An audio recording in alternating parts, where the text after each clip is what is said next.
사무엘상 이제는 뭐 큐티가 이제 끝났습니다만은 지난주까지 했습니다만은 큐티를 하는 가운데 하나님께서 주신 은혜가 있어서 오늘 이 저녁에 기도회에 잠깐 이렇게 함께 은혜를 나누기를 소망합니다. 이베리아 반도, 저기 스페인이 있는 게 이베리아 반도죠. 이베리아 반도에 보면 지금 현재는 이제 포르투갈과 에스파냐, 스페인 이 두 개의 나라가 이렇게 포진을 하고 있습니다.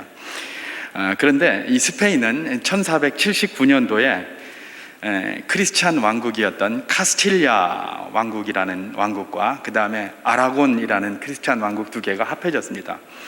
카스틸리아의 공주하고 아라곤의 태자가 이렇게 결혼 동맹을 맺음으로써 에스파냐라는 나라가 이렇게 형성이 되었는데요.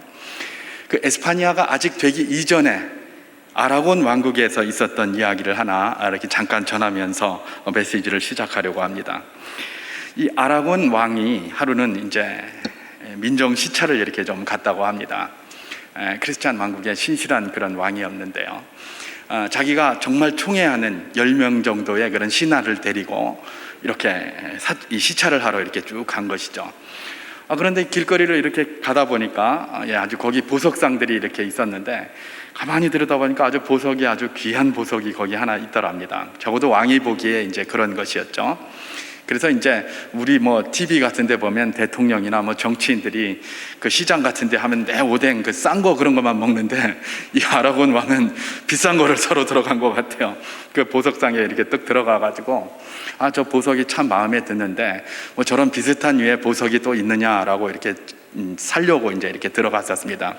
뭐 이참에 왕비한테 좀 선물도 하나 주고 아마 그런 목적으로 그렇게 들어간 모양입니다. 그런데 이제 그 보석상 주인이 왕이 이렇게 들어오고 또 신하들 한 10명과 대동해서 들어오니까 굉장히 당황을 하겠죠. 왕이 보석상에 이렇게 친히 들어오는 게 그게 흔히 있는 일은 아닌데 그런 일을 당하다 보니까 굉장히 당황을 해가지고 자기도 모르게 호둥호둥 하면서 이제 왕이 워그하는 대로 그 비슷한 보석들을 막 늘어놨는데 뭐를 늘어놨는지도 모르겠고 하여튼 이렇게 쭉 늘어놨습니다. 자, 그래서 왕이 이제 거기 이렇게 쭉 들여다보다가 자기가 사기에 적당한 그런 이제 보석을 하나 샀습니다. 사가지고 이게 참 좋은 보석이고 나한테 이런 좋은 걸 팔아줘서 고맙다라고 하면서 그 가게를 나왔죠. 그래서 그 보석상을 나와서 한참 이렇게 걸어가고 있는데 갑자기 그 보석상 주인이 그냥 헐레벌떡 왕에게 쫓아오는 겁니다. 왕이요, 왕이요 그러면서 쫓아왔어요. 그래서 왜 그러느냐 그랬더니 왕이 우리 집에 다녀간 이후로 아주 우리 집에서는 최고로 귀중한 보석이 하나 없어졌습니다. 그러는 겁니다. 왕이 다녀간 이후로 보석이 하나 없어졌다. 그러면 그 일행 중에 누군가가 보석을 훔쳐갔다는 거 아니겠습니까? 그렇지 않습니까? 그 왕이 생각을 한 겁니다. 아니 이 사람이 이 거짓말을 하나? 그런데 이제 거짓말을 할 수는 없죠. 왜냐하면 이 대상이 누구예요? 왕이잖아요. 그죠? 적어도 보석상 저 사람이 왕에게 거짓말을 할 리는 없다라는 이제 판단이 섰고, 그 다음에 잊어버렸다라고 하니까 그럼 분명히 그 가운데 누가 범인이 있는 겁니다. 자, 그런데 이게 이제 큰일입니다. 범인이 누구자라고 이렇게 색출을 하려면 자기가 굉장히 신뢰하는 신하들 아닙니까? 그럼 모두에게 네가 훔쳐갔지 막 이래야 되는 이런 아주 악한 상황이 이렇게 딱 철회가 되는 것이죠. 그래서 어쨌든 그 소리를 듣고 이 아라곤의 왕이 그 보석상으로 다시 가자고 합니다. 그러면서 신하들을 쭉 데리고 가면서 속으로 기도를 했겠죠. 하나님, 이거 어떻게 했으면 좋겠습니까? 그래서 주께서 이제 지혜를 주신 것이죠. 그래서 그 보석상 안으로 딱 들어가자마자 그렇게 얘기를 합니다. 보석상 그 주인에게 이보게 가서 큰 단지 하나를 가지고 오고 그 속에 소금을 한 반쯤 섞어오기를 넣어서 가지고 왔으면 좋겠다. 그러면서 이제 지시를 합니다. 보석상은 왜 갑자기 이 소금을 단지에다 담아오라 그러나 이렇게 생각을 하고 어쨌든 뭐 왕이 시킨 거니까 갖다 그렇게 딱 담아서 가져오고 옵니다. 그랬더니 이 왕이 신하들 거기 같이 왔던 신하들에게 그렇게 이제 명령을 하는 겁니다. 모두 다 주먹을 쥐고 한 명씩 차례차례로 이 소금 단지 안에다 손을 넣고 한번 휘저어라 소금 밑에서, 그리고 손을 꺼내라 이렇게 이제 이야기를 한 겁니다. 그랬더니 이제 이 신하들이 차례차례로 이제 그렇게 주먹을 쥐고 집어넣어가지고 손으로 막 휘저은 다음에 꺼내고 또 꺼내고 이제 10명이 그렇게 다 했어요. 그리고 제일 마지막으로 왕도 자기도 주먹을 쥐고 손을 그 소금에다가 집어넣고 막 휘저은 다음에 그렇게 꺼냈죠. 꺼내고 나서 이제 그 왕이 그 보석상 주인에게 이야기를 합니다. 이보게, 와서 이 단지를 뒤집어서 보석을 찾아가게, 그렇게 얘기를 합니다. 그랬더니 거기 무슨 보석이 있을까 그랬는데, 그걸 뒤집어서 소금을 뒤져보니까 그 속에 보석이 있는 겁니다. 여러분, 이 이야기 굉장히 지혜로운 이야기 아닙니까? 그죠? 왜 거기다가 주먹을 넣고 휘저으라고 했을까요? 결국은 누군가가 그걸 가지고 간 거죠. 누군가가 막 견물생심이 생겨서 그걸 가지고 간 거예요. 그런데 주먹을 쥐어서 거기다 집어넣으라고 할 때에 가져간 사람이 살짝 주먹에다 쥐어서 집어넣고 휘저으면서 거기서 놓지 않았겠습니까? 결국은 이 왕의 지혜로운 이런 행동으로 말미암아 보석도 찾게 되었고, 그 다음에 거기 또 하인들, 자기하고 함께 했던 그냥 믿을 만한, 신뢰할 만한 자기 신하들도 서로 갈등하지 않게 되었고요. 그럼 여러분, 왜 왕은 거기다가 손을 집어넣었을까요? 자기는 안 넣어도 되잖아요. 그죠? 왜 집어넣었을까요? 이것도 굉장히 지혜로운 거죠. 만약에 왕이 거기다가 주먹을 집어넣지 않았다면, 그리고 이제 이 보석이 발견됐다면 그 신하들 사이에 무슨 일이 있겠습니까? 혹시 우리 가운데 누가 있는 거 아니가? 응? 누가 가져갔노? 누구고? 살펴보자. 그러면서 끝까지 추적을 했을 거 아니에요. 근데 왕도 거기다가 집어넣은 거예요. 왕도 집어넣고 휘젓고 나니까 이제는 감히 추적할 수가 없는 거예요. 왜냐면 혹시 왕이 가져갔을 수도 있잖아요. 그렇지 않습니까? 왕이 보석을 사러 갔는데, 보석을 좋아하는 사람이니까. 여러분, 이 아라곤 왕의 이 지혜는 물론 요즘 관점에서 보면 그게 무슨 지혜라고 할 수 있겠느냐, 그건 오히려 불법이지, 이렇게 할 수 있을지 모르겠습니다. 왜냐하면 범죄자를 숨겨줬기 때문에 그렇게 생각할지도 모르겠습니다. 그러나 왕조시대에 이것은 왕이 마음대로 결정할 수도 있었고, 또 왕이 모든 것들을 할 수 있는 사회에서 이렇게 지혜롭게 행동했다는 것이 굉장한 것이죠.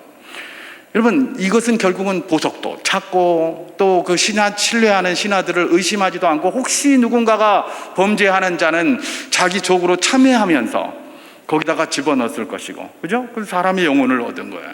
그리고 서로 다투고 이렇게 해서 분열되지 않게 만드는 아주 지혜로운 결과를 초래했던 그런 결론이었다라는 것들을 보게 되는 것입니다. 여러분, 이런 지혜를 우리는 뭐라고 이야기를 할까요? 세상에 지혜가 참 많습니다. 이런 지혜도 있고 저런 지혜도 있지만, 저는 이런 지혜를 살리는 지혜다라고 이렇게 한번 이름을 붙여보고 싶습니다. 살리는 지혜. 세상에는 죽이는 지혜도 있습니다. 죽이는 지혜도 있어요. 그러나 이런 지혜는 뭡니까? 모두 다 윈윈하는, 모두를 살려내는 지혜. 이 살려내는 지혜가 바로 이 아라곤 왕이 보여주었던 지혜가 아닌가, 그렇게 보는 것이죠.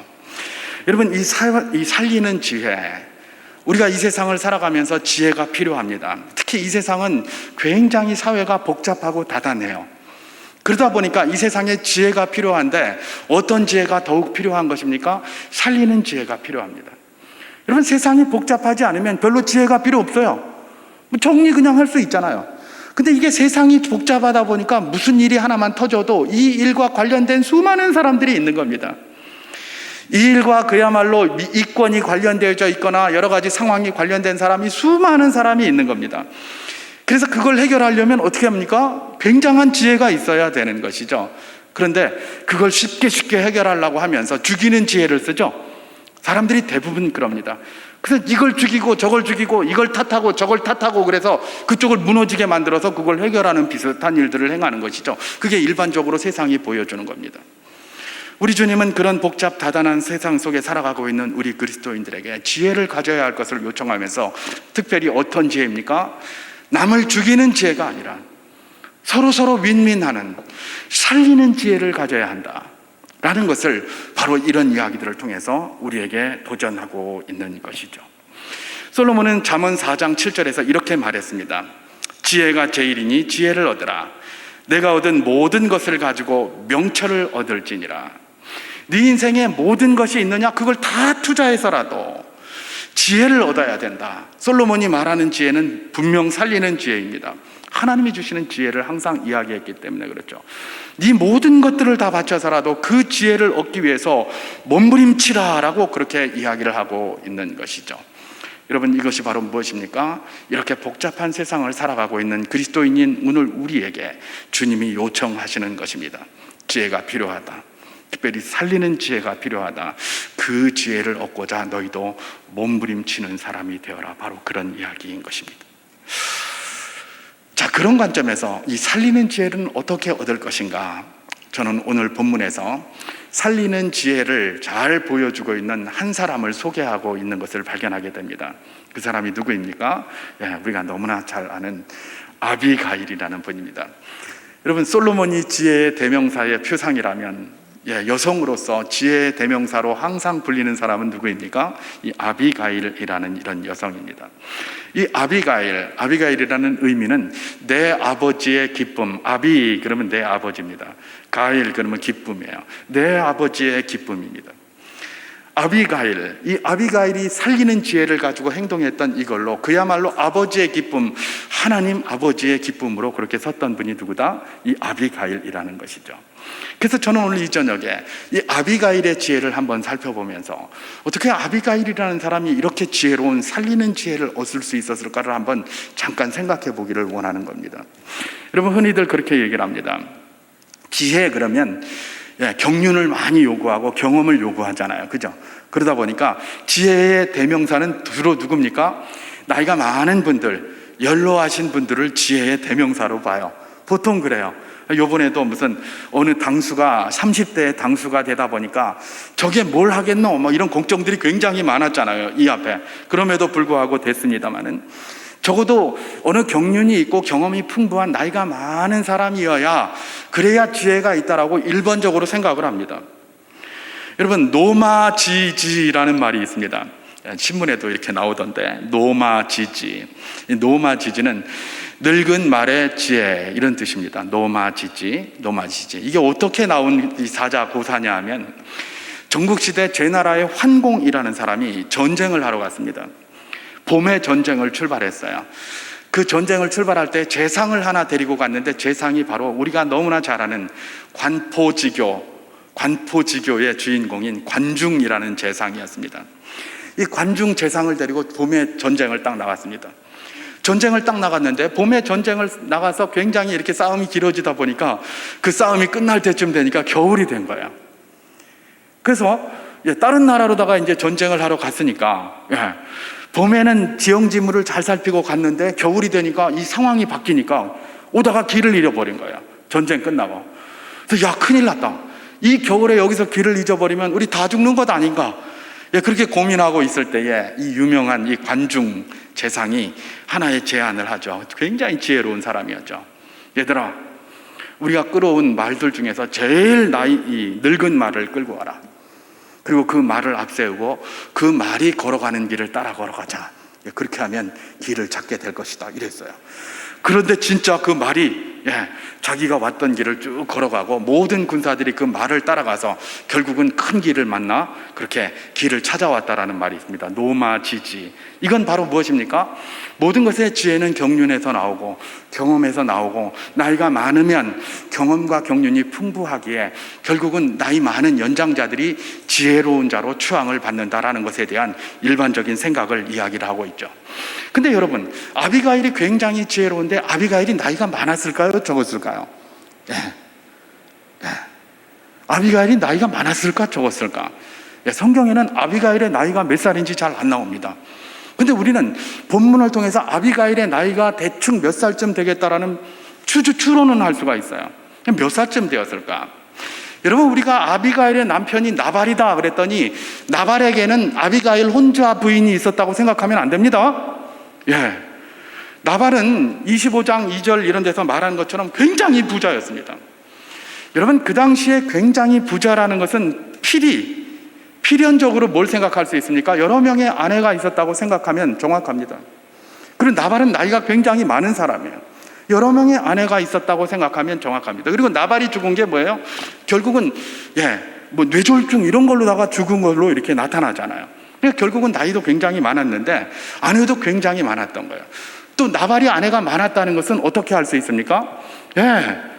다윗이 중간에 읽다 보면 다윗이 군대를 가지고 침입해 들어온다고 하인이 와서 누군가가 이야기해 주는데 그 하인이 이야기하는 소리를 누가 들었어요? 아비가일이 듣고 있었어요. 그리고 그걸 듣고 조금 음식을 챙겨가지고 다윗을 또 만나러 가기도 하고 막 그럽니다. 예. 근데 그날이 어떤 날입니까? 양털배는 잔치하는 날이에요.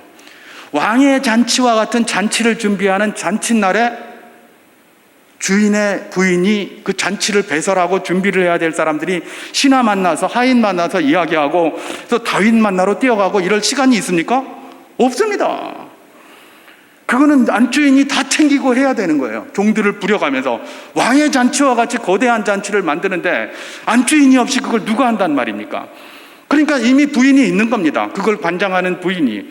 아비가일은 제일 마지막의 부인입니다. 왜 그럴까요? 예.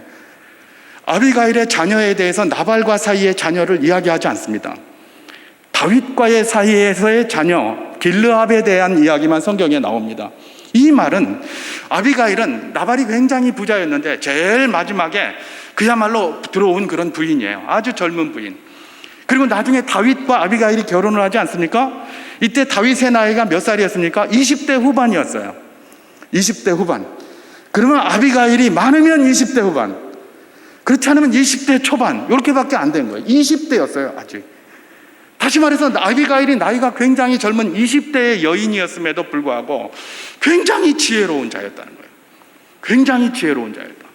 그래서 우리가 아비가일을 지혜의 대명사로 부르지 않습니까? 도대체 아비가일이 어떻게 했길래, 많은 경험이 없을 텐데 이 적은 일천한 나이를 가지고 이렇게 지혜롭게 할 수 있었을까? 바로 그것을 오늘 이 말씀을 통해서 우리가 배워야 하는 것입니다. 배워야 하는 것.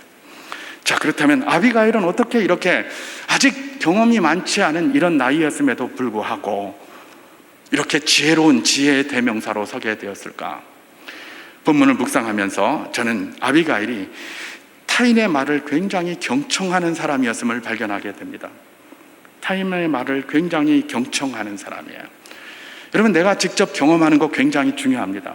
그게 우리의 지혜가 될 수 있습니다. 근데 모든 걸 다 경험할 수 없지 않습니까? 그러면 뭘 해야 됩니까?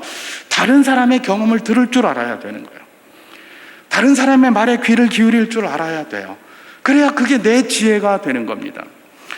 여러분, 다윗이 나발의 집에 양털 깎는다는 소리를 듣고 나발의 집에 10명의 그런 부하들을 보냅니다.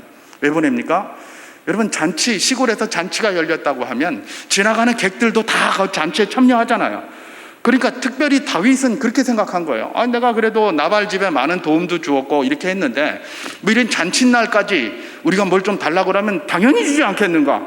특히 잔칫날이니까. 그래서 이제 사람을 보낸 것이죠.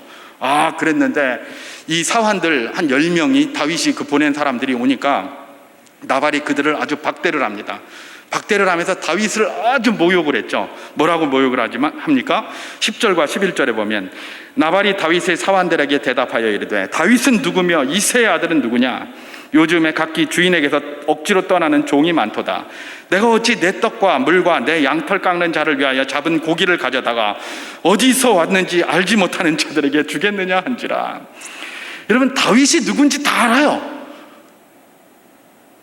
여긴 또 유다 지파 아니에요? 유다 지파. 지금 이 나발이 있는 이 동네가, 마온이라는 동네, 갈멜이라는 동네가 다 유다 지파에 속한 그 땅이에요. 그리고 사울이 죽인 자는 천천히요, 다윗이 죽인 자는 만만이다, 이런 소문이 쫙 퍼져서 블레셋까지도 소문이 났어요. 근데 나발이 그걸 못 들었다, 모른다는 게 말이 됩니까? 그런데 굉장히 무시하는 겁니다. 요새 주인을 도망쳐서 사울 왕 주인에게 벗어나서 도망쳐서 돌아다니는 인간이 때문에 내가 그걸 뭐하러 도와줘? 그러면서 그냥 굉장히 모욕을 한 것이죠. 이 10명의 그 부하들이 다윗의 명령을 받고 거기 가서 음식을 좀 얻으러 갔다가 이 소리를 들으니까 화가 치밀었겠죠. 자기들이 가서 다윗에게 보고한 겁니다. 그 나발 그 인간 안 되겠다고. 그러니까 그 소리를 듣는 다윗이 화가 더 치솟았겠죠. 차라리 다윗이 직접 가서 그 소리를 들었다면 덜 화났을 거예요. 근데 문제는 뭐예요? 부하들이 그 소리를 듣고 와서 다윗에게 이야기를 해요. 그러면 왕의 체면이 이게 뭡니까? 이게 그야말로 왕의 체면이 바닥에 떨어진 것이죠. 그렇게 되니까 다윗이 화가 치밀어서 600명 중에 200명 빼고 400명 데리고 이것들을 그냥 다 오늘 당장 때려 죽이지 않으면, 다 물고를 내지 않으면 하나님이 내게 벌을 내리시기를 원한다라고 하면서 그냥 이를 북북하면서 지금 출발해 오게 되는 것이죠. 그리고 그 상황을 지금 누가 이야기를 합니까? 읽지는 않았지만 14절에 보면 그 나발의 하인 가운데 한 사람이 아비가일에게 이야기하는 겁니다. 아비가일님, 뭐 여차여차해서 이런 일이 있었습니다. 그래서 다윗이 우리에게 주인에게 문화하나라고 광야에서 전령들을 보냈거늘 주인이 그들을 모욕하였습니다. 그렇게 얘기를 합니다. 그 소리를 딱 들은 아비가일이 어떻게 합니까? 바로 그냥 행동에 옮기죠. 그래서 여러 가지 음식을 좀 준비를 해가지고 다윗을 찾아갑니다. 그래서 다윗에게 가서 그냥 싹싹 빌어가지고 그 다윗의 분노를 가라앉히게 하는 것이죠. 여러분, 아비가일이 왜 지혜로운, 특히 살리는 지혜를 가진 여자가 된 겁니까? 그분의 특징은 남의 말을 잘 들었어요. 여러분, 종이 말한다. 종이 자기 주인 잘 좋게 말하는 경우 잘 없겠죠. 늘 일시키고 그러니까요. 일시키고 그래요. 근데 종의 말한 것까지도 세세히 듣는 거예요. 세세히.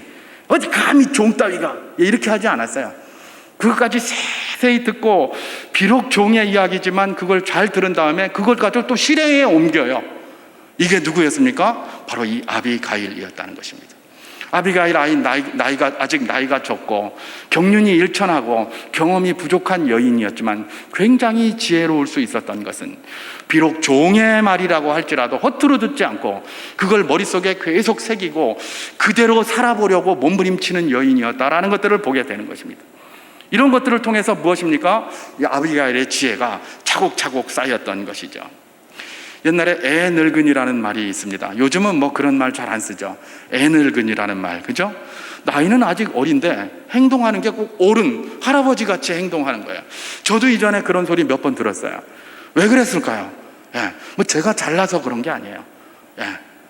제가 늘, 저희는 학교가 저기 멀리 있었기 때문에 방학만 되면 학교를 가려면 버스를 타고 가야 되고, 또 학교 간다고 해서 거기서 친구를 만날 수도 있는 것도 아니에요.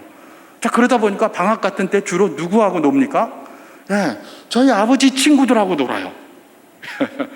집에 있으면 아버지 친구들이 아버지를 만나러 와요. 그러면 이분들이 장기도 뜨고 서로 이야기도 하고 막 그러면 저는 옆에 그만 가만히 앉아서 그분들 하는 이야기 듣는 겁니다. 그 좀 간섭도 좀 하고요. 그러니까 뭡니까? 이미 저보다, 저희 아버지가 40살이 더 많으셨는데 41살에 저를 낳았으니까, 저보다 40세 연배 있는 그 위에 분들이 이야기하는 것들을 날마다 듣고 거기서 배우는 겁니다. 그러니 제 생각이나 제 말투가 어떻게 되겠습니까?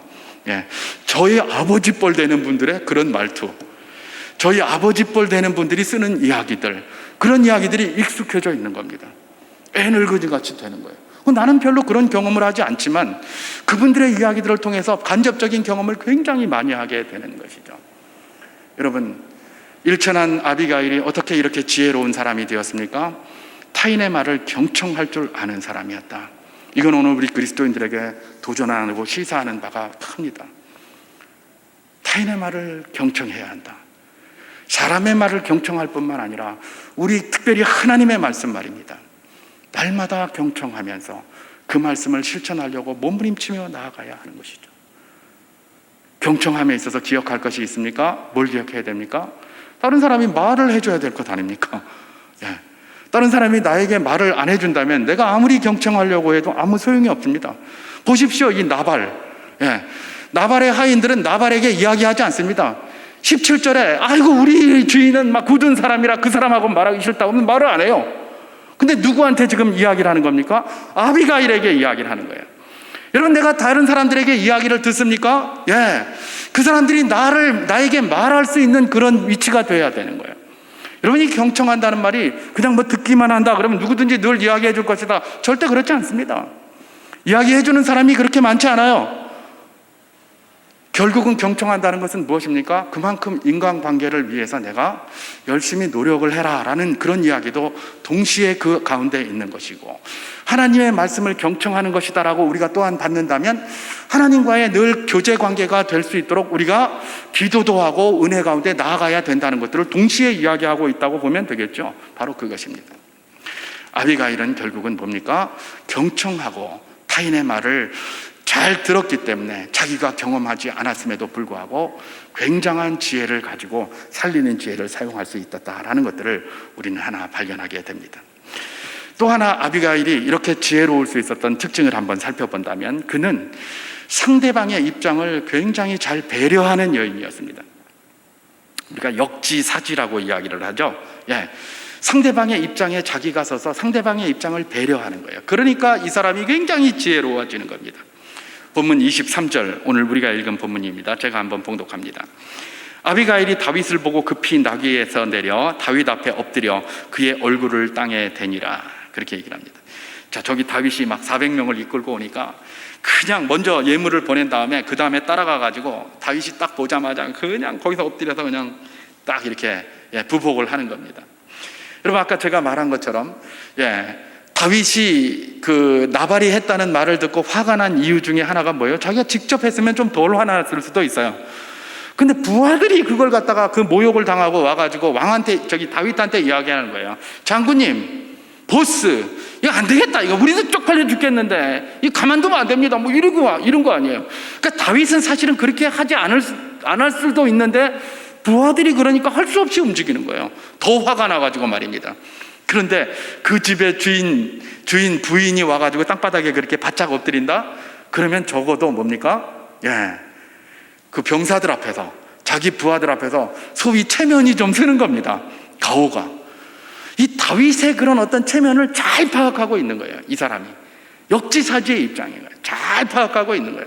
그래서 어떻게 하는 겁니까? 가가지고 납작 엎드려가지고 막 내 주여 내 주여 이래가면서 우리 남편 나발 그건 상종 못할 어리석은 인간이다 그래가면서 말입니다. 뭐 엄청나게 그냥 뭐 다윗을 또 높이고 있는 것이죠. 다윗이 부하들에게 그야말로 상처받았을 만한 그런 입장을 이 아비가일이 잘 알고 있는 거예요. 상대방을 배려하는 사람이 아니면 이런 생각을 해낼 수가 없는 것이죠. 그리고 얼마나 상대방을 배려하는지 뭐라고 얘기를 합니까? 30절에서 31절 말씀에 이런 말씀이 있습니다. 여호와께서 내 주에 대하여 하신 말씀대로 모든 선을 내 주에게 행하사 내 주를 이스라엘의 지도자로 세우실 때에 내 주께서 무죄한 피를 흘리셨다든지 내 주께서 친히 보복하셨다든지 함으로 말미암아 슬퍼하실 것도 없고 내 주의 마음에 걸리는 것도 없으시리니 다만 여호와께서 내 주를 후대하실 때에 원하건대 내 주의 여종을 생각하소서 하니라. 이런 말씀이 있습니다. 이게 무슨 말이냐면 이런 거예요. 이제 얼마 안 있어서 다윗께서 왕이 될 텐데 지금 이렇게 보복했다고 이런 소문이 나면 어떻게 되겠습니까? 그러는 거죠. 요즘도 보면 뭐 인사청문회 같은 거 하다 보면 그 사람 뭐 왕이 장관이 될 줄 알았습니까? 그냥 장관 될 줄 알았으면 그렇게 안 했겠죠. 내가 무슨 장관 되겠나 싶어가지고 멋대로 사는 거예요. 막 세금도 좀 덜 내고 뭐 부당행위도 하고 막 이런 것들 막 한 거예요. 그런데 이제 그게 딱 드러나니까 무조건 죄송합니다 이러잖아요. 바로 이런 거예요. 다윗이 만약에 왕이 될 거 아니면 괜찮은데 이제 왕 될 건데 지금 이렇게 백성들을 갖다가 죽였다 보복했다 이런 게 소문나면 어떻게 되겠냐. 이게 다윗의 입장이 아니면 이런 생각을 하질 못하는 것이죠. 다윗이 사실은 그걸 생각해야 되는데 그걸 깜빡 잊어먹었어요. 분노가 이르는 바람에. 근데 아비가일이 그걸 생각나게 했던 것입니다. 결국은 다윗으로 말미암아 굉장히 칭찬을 받은 게 누굽니까? 이 아비가일. 결국 그렇게 함으로 그야말로 여럿을 살린 것이죠. 나발 가문도 살렸고요. 또 다윗의 그 체면도 살렸고요. 또 여러 전쟁을 통해서 많은 사람이 죽을 수 있었는데 그것도 다 이렇게 해결을 했고 전부 살리는 역할을 감당했던 것이 누구다? 이 아비가일이었다는 것입니다.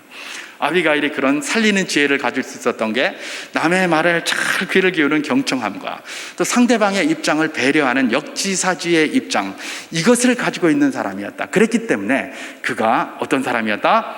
정말 살리는 지혜를 가질 수 있었다. 비록 나이는 적었지만. 그것이 이제 본문이 이야기하는 겁니다. 한 가지만 더 생각해보고 마치겠습니다.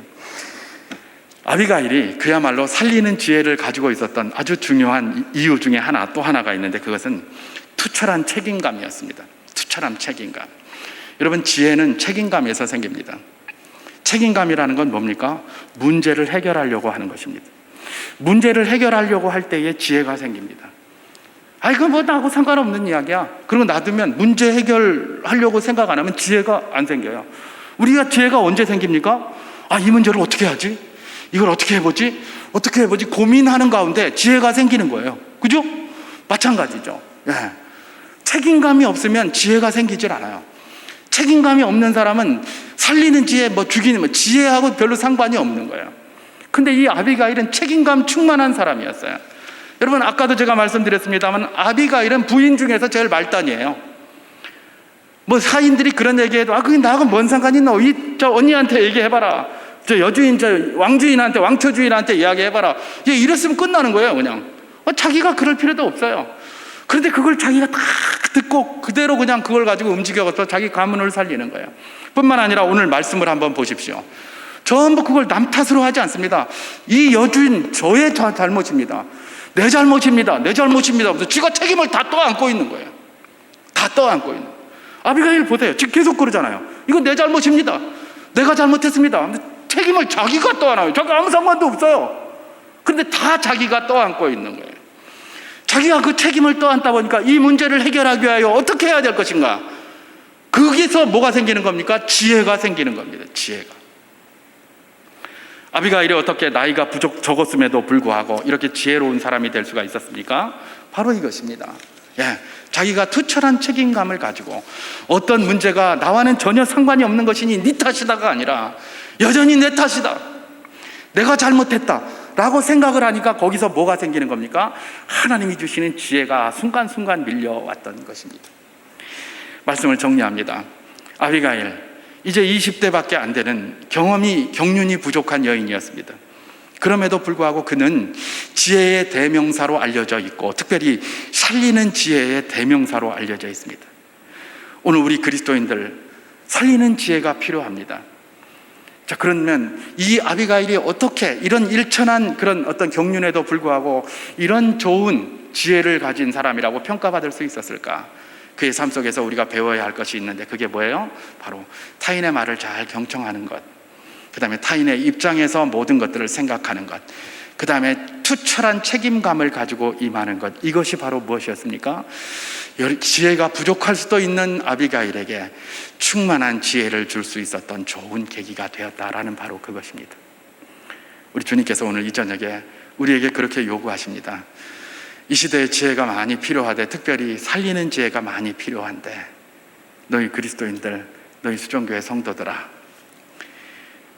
사람들의 말 잘 청취하고 특별히 하나님의 말 잘 기울여 듣고 상대방을 배려하고 역지사지의 입장에 서서 투철한 책임감으로 지혜 있는 아비가일처럼 서가는 사람이 되었으면 좋겠다라는 것이 오늘 이 말씀이 우리에게 주는 도전입니다. 복잡하고 다단한 세상 속에서 우리가 지혜의 그런 어떤 아름다운 모습들을 보여줌으로 말미암아 살아있는 그 지혜로 세상을 살리고 주변을 살리는 아름다운 통로로 쓰임받을 수 있기를 주님의 이름으로 축원합니다.